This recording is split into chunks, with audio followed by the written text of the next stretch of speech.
Vamos lá, então. Na semana passada, nós falamos as razões para uma aliança. Nós falamos sobre proteção, sobre negócio, sobre o amor. Nós tivemos um debate aqui legal sobre como é que nós podemos proteger e promover a Deus. Eu acho que foi um debate aqui legal, eu aprendi bastante, foi muito produtivo. Hoje a gente vai falar sobre os pilares de uma aliança. Mas antes de nós falarmos sobre os pilares de uma aliança, eu gostaria de enumerar quais são os rituais que são necessários para cortar uma aliança. E quando a gente estiver estudando sobre a nova aliança, a gente vai ver cada um desses rituais, tá? Hoje eu só vou enumerar cada um deles. Então, vamos lá. Primeiro é a troca da túnica, depois a troca do cinto ou das armas, depois o corte do animal, depois a mistura do sangue, a cicatriz, a troca de nomes, a declaração, a refeição e o memorial.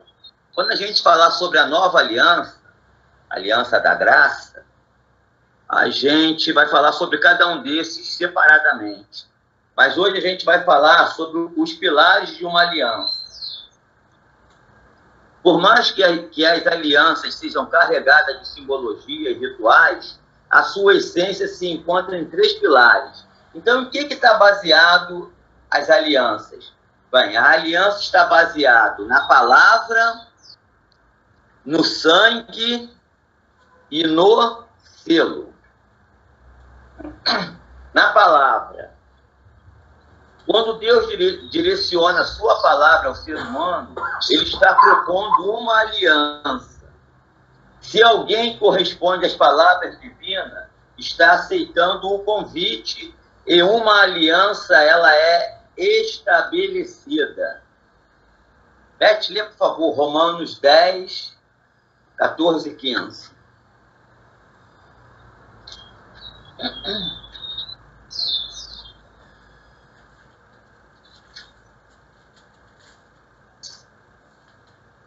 Romanos 10, versículo 14. Como, porém, invocarão... É isso mesmo?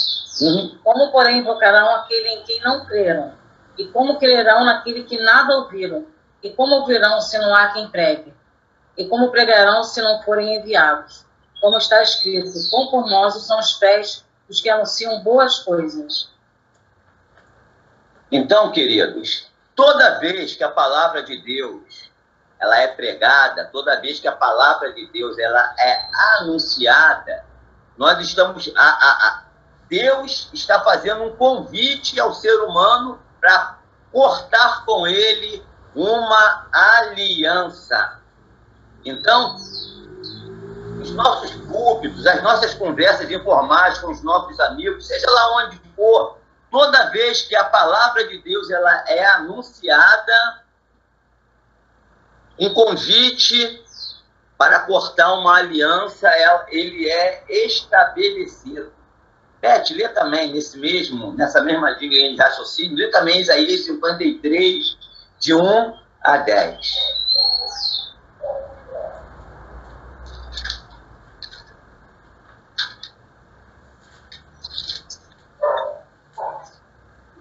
Isaías 53. Uhum. Quem creu em nossa pregação? E a quem foi revelado o braço do Senhor? Porque foi subindo como um renovo perante ele, e como raiz de uma terra seca, não tinha aparência nem formosura. Olhamos, mas nenhuma beleza havia que nos agradasse. Era desprezado e o mais rejeitado entre os homens. Homem de dores e que sabe o que é padecer. E como um de quem os homens esconde o rosto, é desprezado, e dele não fizemos caso. Certamente ele tomou sobre si as nossas enfermidades, e as nossas dores levou sobre si. E nós o reputávamos por aflito, ferido de Deus e oprimido. Mas ele foi transpassado pelas nossas transgressões e moído pelas nossas iniquidades. O castigo que nos traz a paz estava sobre ele, e pelas suas pisaduras fomos sarados. Todos nós andávamos desgarrados como ovelha, cada um se desviava pelo caminho, mas o Senhor fez cair sobre ele a nossa iniquidade. Ele foi oprimido e humilhado, mas não abriu a boca, como cordeiro foi levado a matadouro. Como ovelha muda, e perante os seus tosqueadores, ele não abriu a boca. Por juiz opressor foi arrebatado, e sua linhagem, quem dela cogitou? Porquanto foi cortado da terra dos viventes, por causa da transgressão do meu povo, ele foi ferido. Diga-lhe a sepultura com os perversos, designaram-me a sepultura com os perversos, mas com o rico esteve a sua morte, posto que nunca fez injustiça, nem dolo algum achou em sua boca. Todavia, o Senhor agradou em moê-lo, fazê-lo enfermar. Quando der a ele a sua alma, como oferta pelo pecado, verá a sua prosperidade, e prolongará os seus dias, e a vontade do Senhor prosperará nas suas mãos. Então, querido, esse é o convite, esse é o teor do convite que Deus faz à humanidade para que corte uma aliança com ele, um convite escrito com sangue. O convite é: Deus estava em Cristo reconciliando consigo o mundo. E como Deus reconciliou consigo o mundo? Através do sacrifício do seu Filho Jesus. Então, Isaías começa: quem creu em nossa pregação? Esse é o teor do convite que é feito a toda a humanidade. Ou seja, Deus, ele fala através de nós. Toda vez que o sacrifício vicário de Jesus é anunciado por quem quer que seja, Deus está falando através dessa pessoa. Um convite está sendo lançado à humanidade. E como sempre, querido, a decisão é livre de cada um. A gente vai ver lá nas primeiras alianças, a gente vai ver que Deus sempre foi um Deus que deu liberdade às suas principais criaturas, que somos nós. Desde o princípio, a porta da liberdade estava aberta. O convite foi feito: olha, isso tudo aqui é de vocês para cuidar. E se vocês quiserem continuar, é tudo de vocês. Caso contrário, no centro do jardim tem uma árvore do conhecimento do bem e do mal. Aquela ali é a árvore, entre aspas, da liberdade de escolha da raça humana. E continua sendo exatamente assim. Através de nós, dos seus filhos, dos seus eleitos, Deus está lançando o convite à humanidade. E o convite é: quem creu? É pela fé que nós recebemos, que nós recebemos o convite de Deus para cortar uma aliança. Com Deus, acreditar e obedecer são premissas fundamentais para que permaneçamos firmes na aliança com Ele. Beth, por favor, lê Efésios 2, de 8 a 9.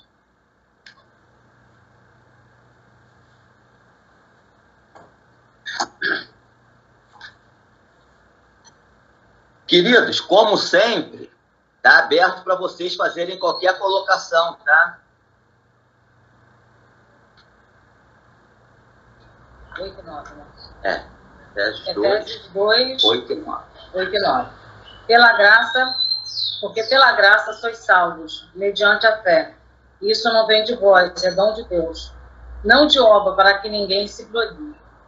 Então, é através da fé que nós aceitamos o convite de Deus para cortar com Ele uma aliança. E eu volto a repetir.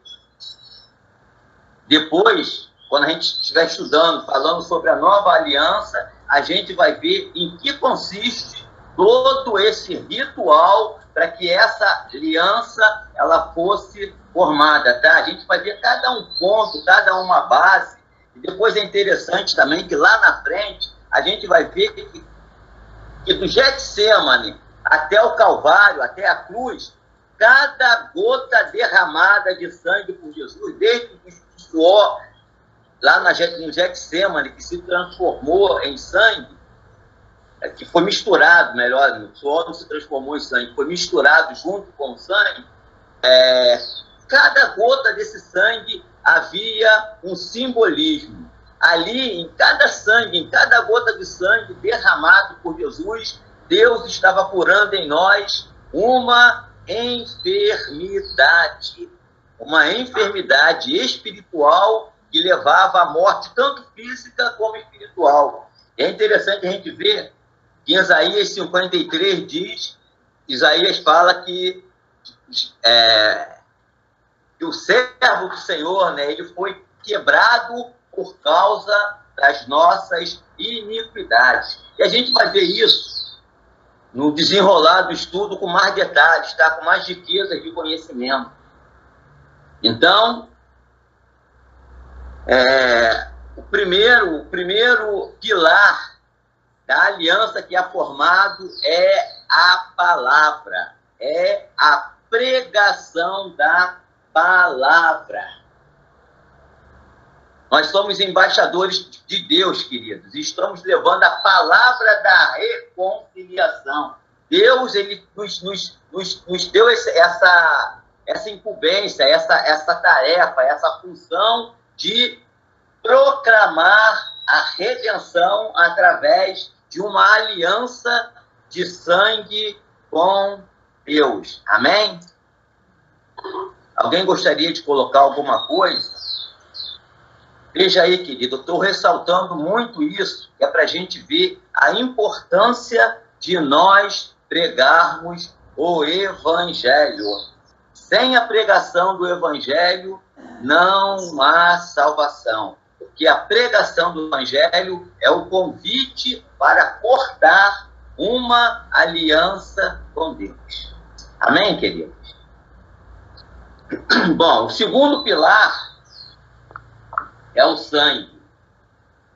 Na Bíblia, onde há sangue, 3 elementos fundamentais podem ser observados.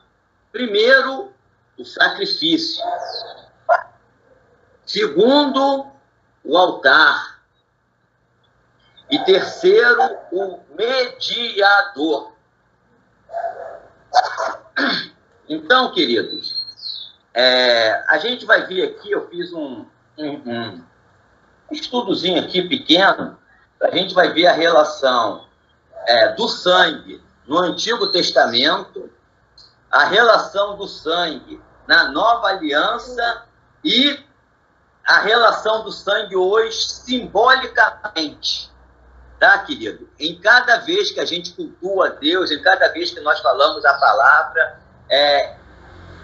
esses três elementos estão inseridos ali, que é que o sangue nos mostra.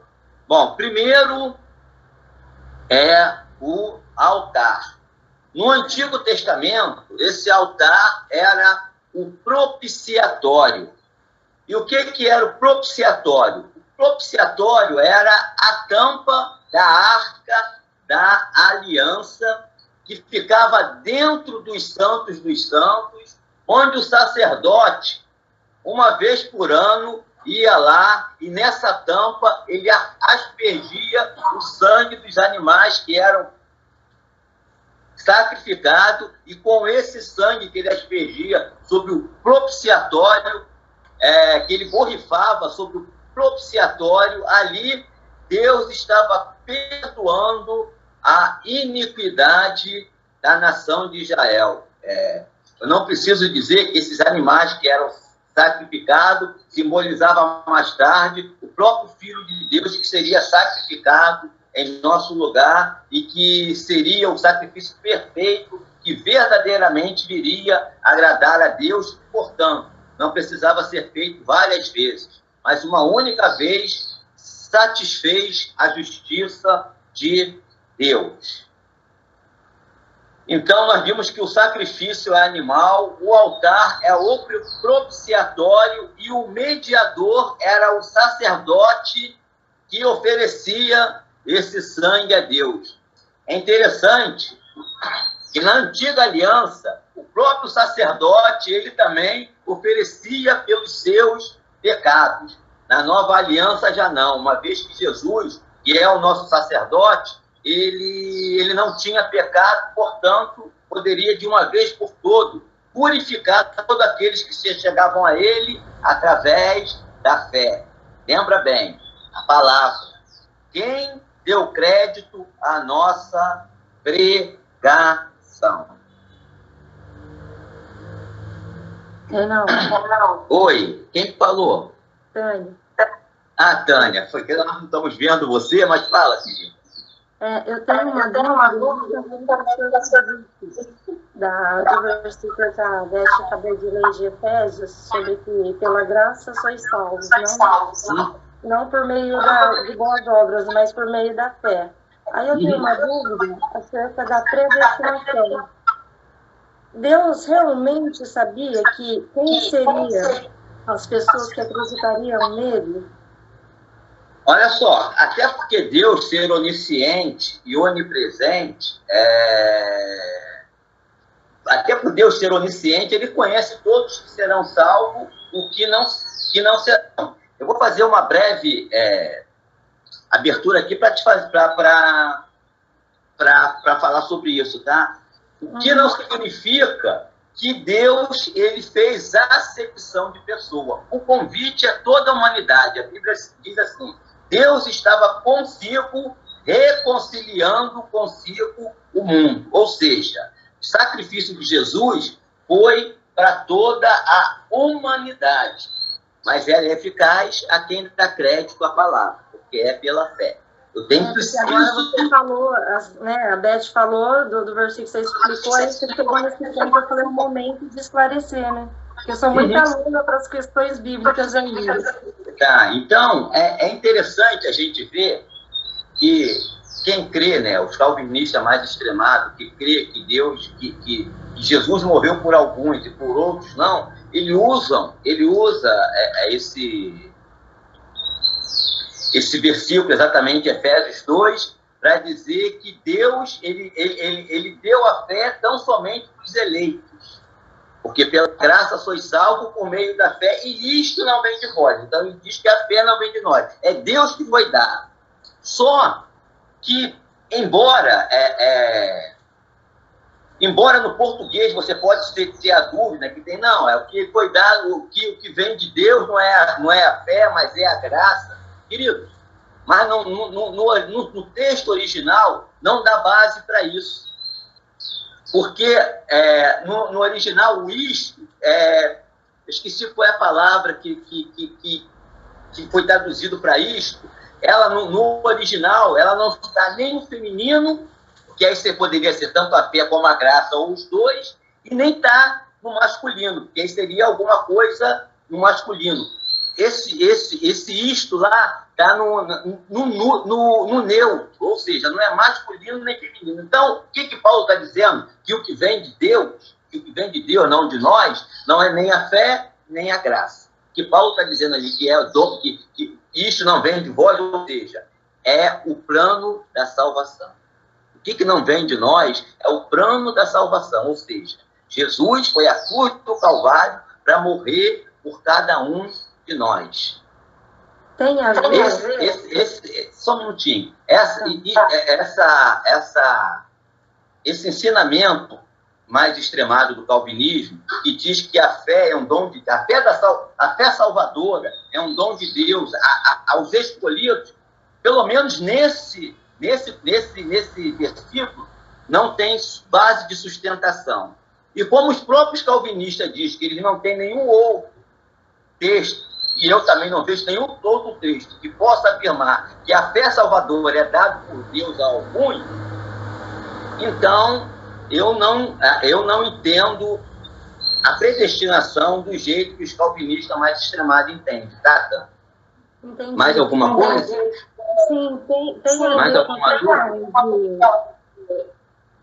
de Adão ter dito assim, e toda a humanidade ter pago pela desobediência dele, e tem a ver com a vinda de Cristo, a morte de Cristo e ressurreição, para que toda a humanidade fosse salva através de Cristo. Independente da caminhada de cada ser humano. Eu não entendi a pergunta. Fala de novo, por favor, porque eu não está picotando um pouco a sua... A internet está horrível. A pergunta está picotando um pouco, então, nesse picote eu me perdi. Mas qual é a sua dúvida, por favor? A minha dúvida é assim, tem a ver a questão de que Adão, com a desobediência dele, fez com que toda a humanidade sofresse, né, a morte.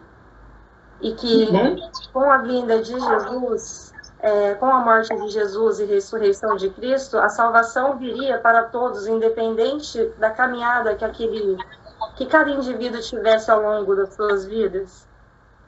A salvação não vem para todos. Por quê? Porque, do ponto de vista de Deus, a salvação ela é universal, é para todos. Mas, do ponto de vista do homem, é uma condicional, que é a fé. A salvação vem por todos aqueles que recebem pela fé. Foi dada a todos, mas eu tenho que receber. Eu tenho que querer.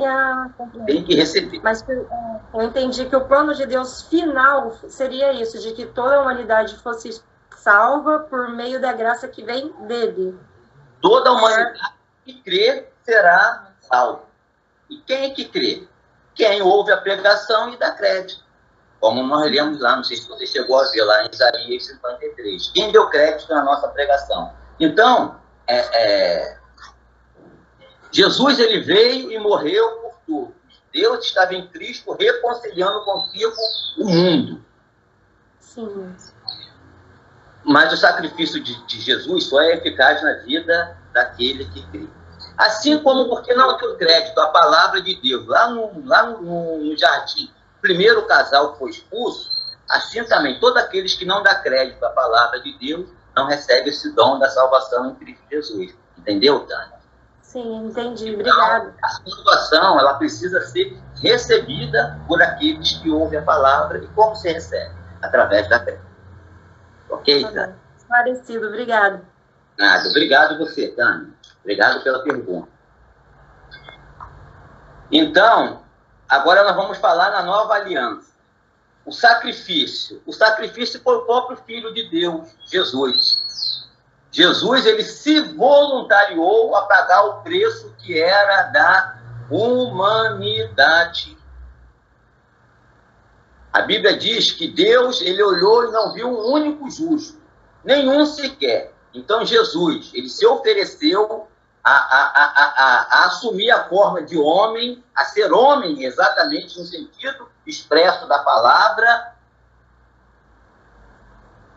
teria que viver uma vida sem pecado para que, através da sua vida sem pecado, oferecê-la em resgate de todos aqueles que cresçam.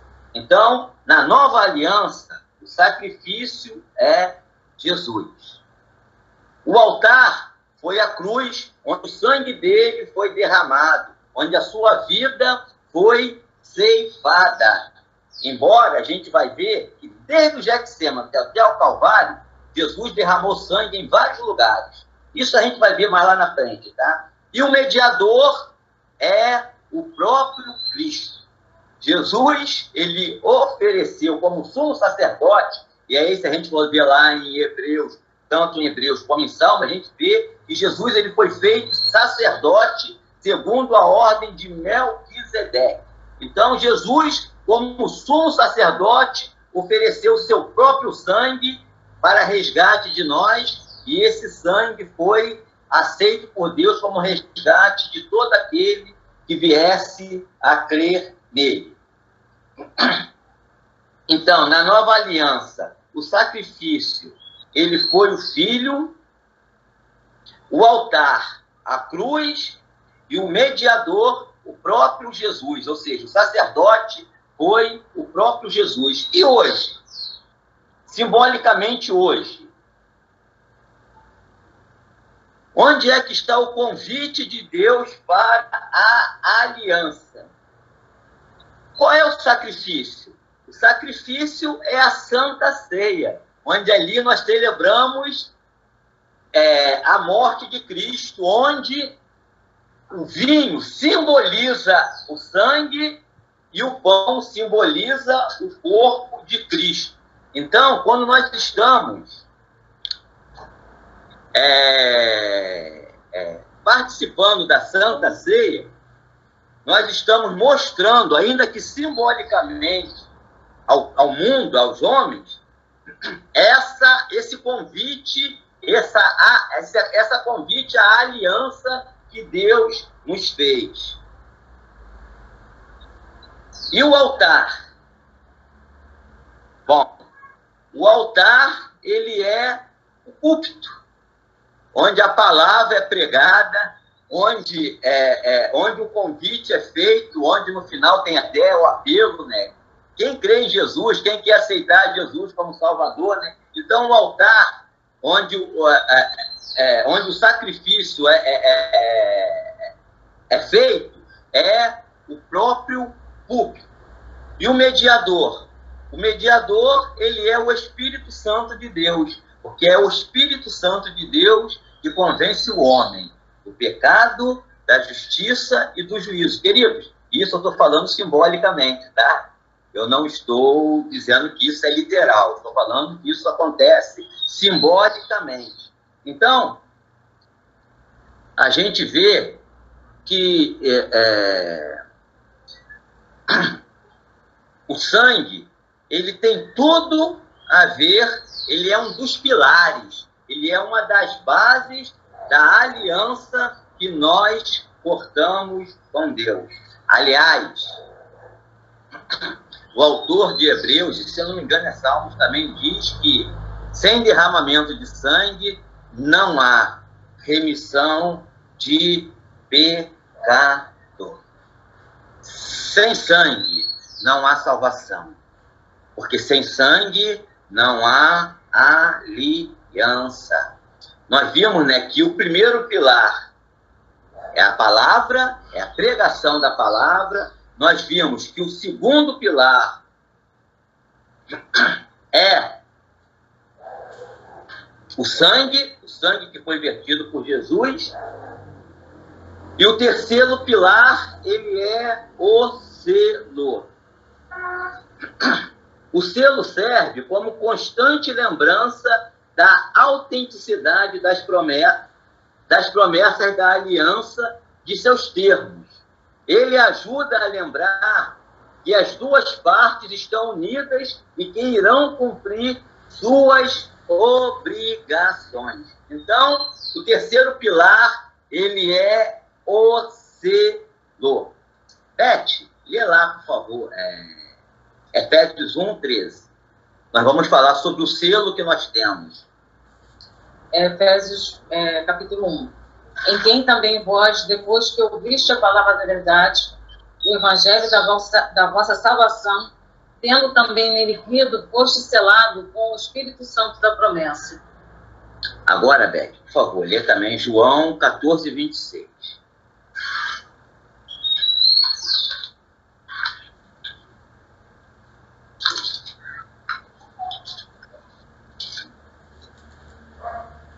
João 14:26. Mas o Consolador, o Espírito Santo, a quem o Pai enviará em meu nome, esse vos ensinará todas as coisas e vos fará lembrar de tudo o que eu tenho dito. Então, o selo, ele nos ajuda a lembrar que as duas partes estão unidas e que irão cumprir suas obrigações. Lá em João 14:26 diz que o Consolador, o Espírito Santo que o Pai vai enviar, esse nos fará lembrar de todas as coisas. E agora a gente vai ver a importância desse selo que é o Espírito Santo de Deus. Romanos 8:9.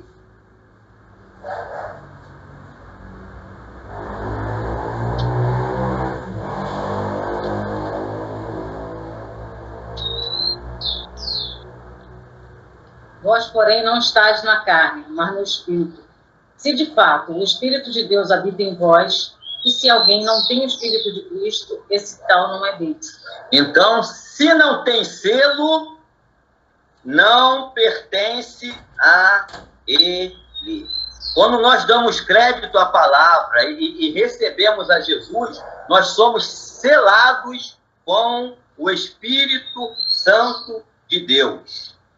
Agora nem tanto, né? Que agora tem e-mail, tem tanta coisa aí, mas há tempo atrás, quando eu me converti, e que a gente mandava e se comunicava através de carta, eu costumava dizer que carta sem selo não chega ao destino. O Espírito Santo, ele é a certeza da nossa salvação. O Espírito Santo que habita em nós, ele é o penhor, ou seja, é a certeza que Deus vai resgatar a sua propriedade, porque nós somos propriedade exclusiva de Deus. Pedro já dizia, vós sois raça eleita, sacerdócio real, nação santa, povo de propriedade exclusiva de Deus. E o selo que garante essa propriedade se chama Espírito Santo de Deus. E como isso funciona? Vamos lá. Gálatas 5, 16 a 18.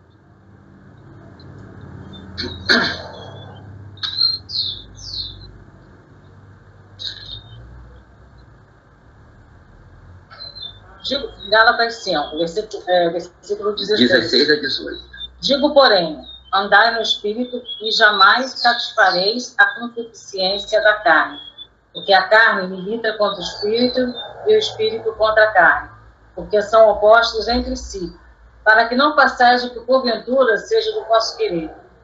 Mas, se sois guiados pelo Espírito, não estáis sobre a lei. É até o ponto? Tá bom. Querido, só sendo guiado pelo Espírito Santo, nós temos condições de cumprir a vontade de Deus. Porque a nossa carne, ele é um inimigo ferrenho. E com as nossas próprias forças, nós jamais conseguiremos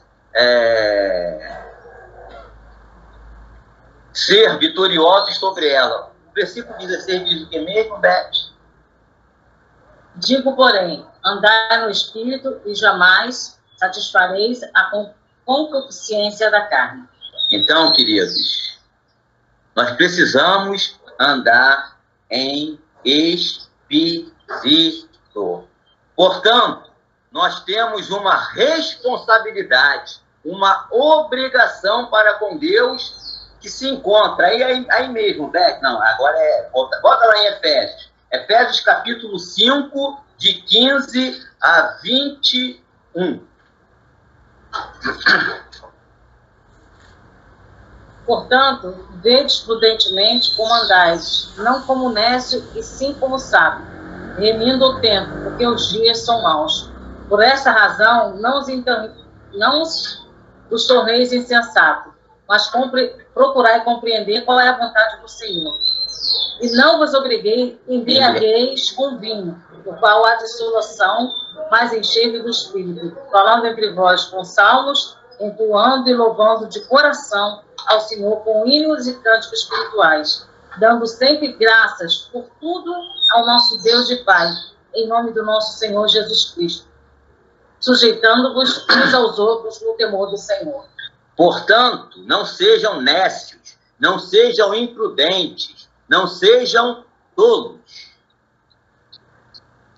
E não vos embriagueis com vinho. Como é que eu não vou ser tolo, nécio e imprudente? Como?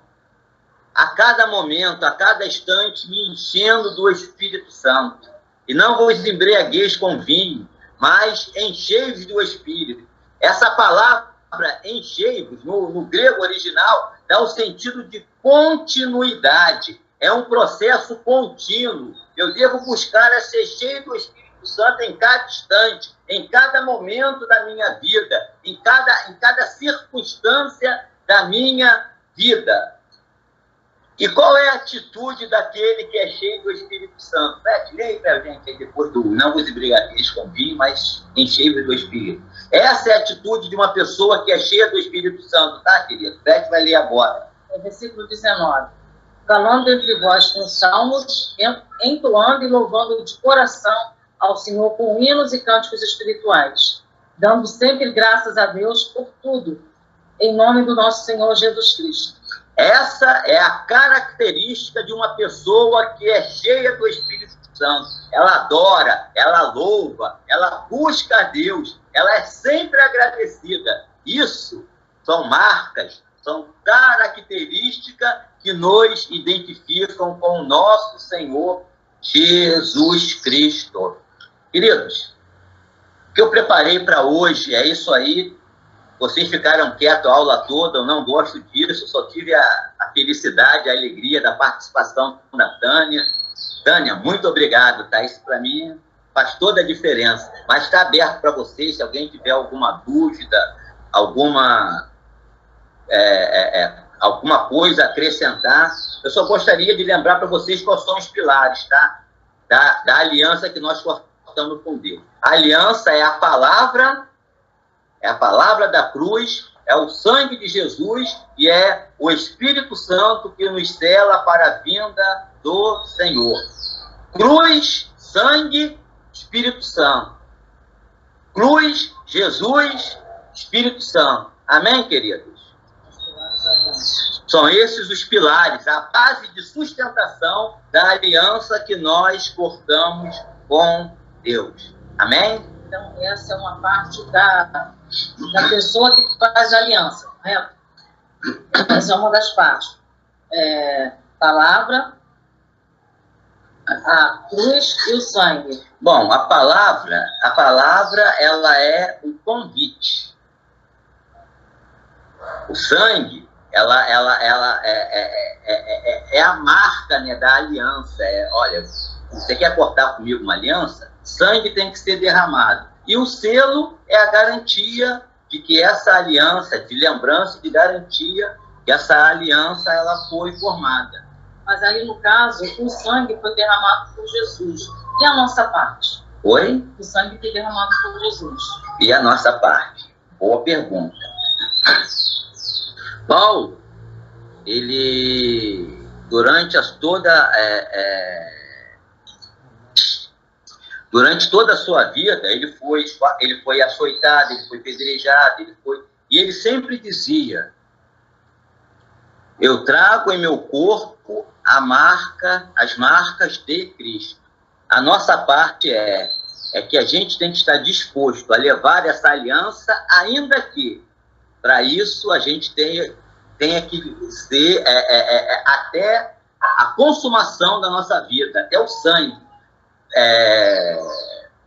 Quando o autor de Hebreus escreveu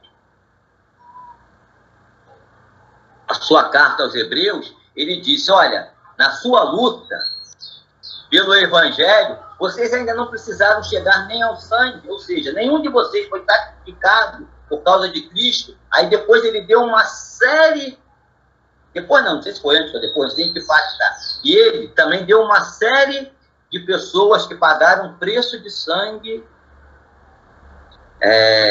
por causa dessa aliança. Então, eu creio que a nossa parte, graças a Deus, a gente vive num país onde não há perseguição, mas a nossa parte seria ser fiel a essa aliança, ainda que o nosso próprio sangue tenha que ser derramado.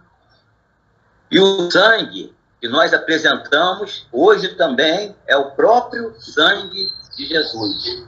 Amém?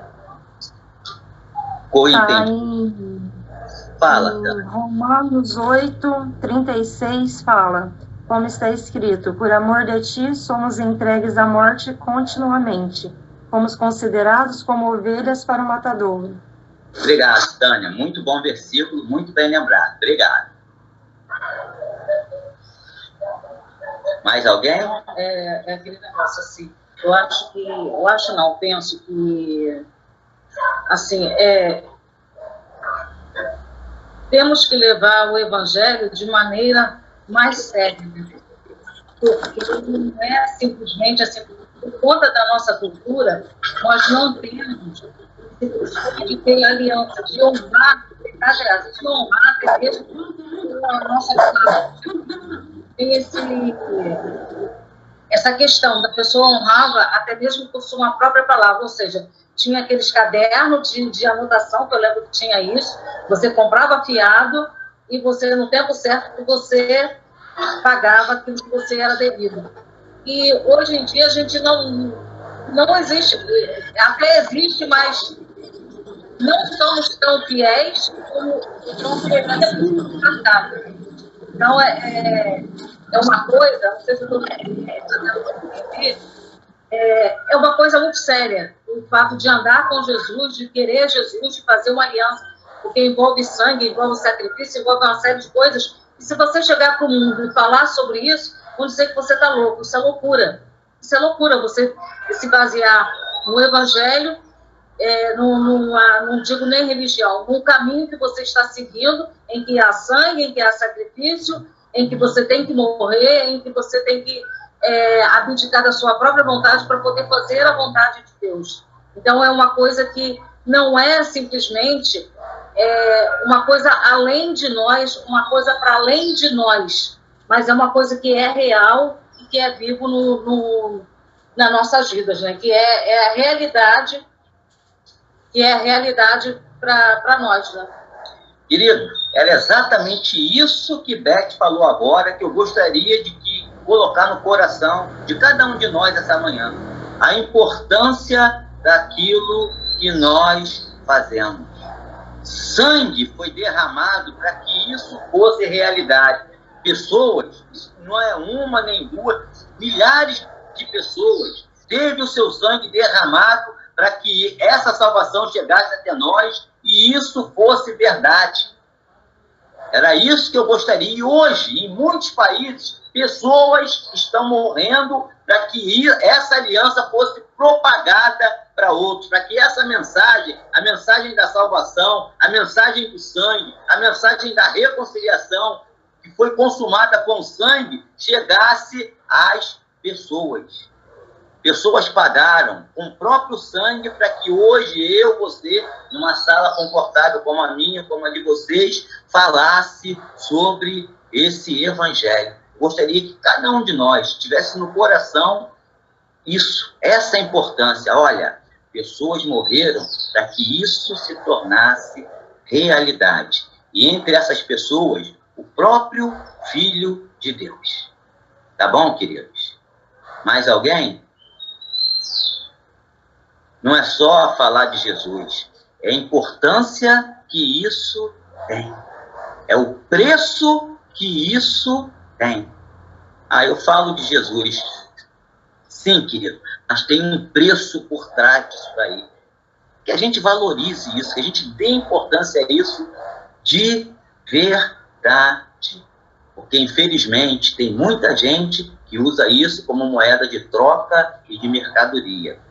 Que se alimenta de sangue e de carne de outras pessoas, semelhante a ela, que se enriquece, que são verdadeiros barões da fé. Mas há algo muito maior por trás disso tudo. De pessoas que verdadeiramente deram a sua vida e derramaram o seu sangue. Pessoas essas que o autor de Hebreus diz que o mundo não são dignos dela. Esses barões do evangelho, não, esses homens que só viam no evangelho uma fonte de riqueza, não. Mas essas pessoas que verdadeiramente deram o seu sangue, ou seja, a sua vida. Amém, queridos?